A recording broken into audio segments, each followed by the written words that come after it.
என் பேரு ஜே. நான் வளர்ந்தது எல்லாமே குங்ஃபூ ஸ்கூல்ல தான். என் மாஸ்டர் என்ன பாஸ்கெட் பால்ல பெரிய ஆளா வருவேன்னு சொல்லி தான் வளர்த்தாரு. அந்த வார்த்தையை கேட்ட நிமிஷத்துல இருந்து எந்த இடத்துல பாஸ்கெட் பால் விளையாண்டாலும் இல்ல அந்த சத்தத்தை கேட்டாலோ எனக்கே தெரியாம நான் அந்த இடத்துல நின்னுடுவேன். ஆர்வக்கோளாறுன்னு கூட சொல்லலாம். ஆனா உண்மை என்னன்னா இவளை பார்க்கணுங்கிறதுக்காக தான் நான் நிக்கிறேன்.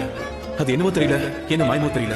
எத்தனையோ பொண்ணுங்க என் வாழ்க்கையில வந்து போயிருந்தாலும் இவ பிடிச்ச இடத்த இது வரைக்கும் என் வாழ்க்கையில யாருமே பிடிக்கல. ஆனா இவ யாரு என்ன இவ பேர் கூட எனக்கு தெரியாது. நான் பாக்கிறதுக்கு சுமாரா தாங்க இருக்கேன், அது எனக்கே தெரியும். ஆனா காதலுக்கும் எனக்கும் அவ்வளவு ஒரு சம்பந்தங்க. எப்படி சொல்றேன்னு கேக்குறீங்களா? என் வாழ்க்கையில இது வரைக்கும் எனக்காக 3 பொண்ணுங்க சாகவே துணிச்சிட்டாங்க. அதுல முதல் பொண்ணு யாருன்னு காட்டுவா? பல பிளாக் அண்ட் ஒயிட் நடுவுல கலரா இருக்காளே இவதான். நீ என்ன லவ் பண்றது எனக்கு கேவலமா இருக்கு. மத்த நான் செத்து போயிடுவேன். சும்மா ஜோக் அடிக்கிறாங்க, டென்ஷன் ஆகாதீங்க. இவதான் ரெண்டாவது பொண்ணு. எனக்காக அடுத்த ஜென்மம் வரைக்கும் காத்துக்கிட்டுன்னு சொன்னாங்க. இதான் சான்ஸ். ஐ லவ் யூ வேற சொன்னேன். நான் தான் உன்கிட்ட ஏற்கனவே சொல்லிட்டேன்ல, அடுத்த ஜென்மத்துல பார்க்கலாம். சின்ன போயிடுச்சுங்க. கடைசி பொண்ணு வாழ்ந்தா அவங்க கூட தான் வாழ்வேன், இல்லைன்னா செத்துடுவேன்னு சொல்லிட்டா. நீ எனக்கு ஐ லவ் யூ சொல்லிட்டா அது எனக்கு தான் கேவலம். இங்க ஏதோ ஒன்னே தள்ளி விட்டுட்டு நானும் முடிச்சுவேன்.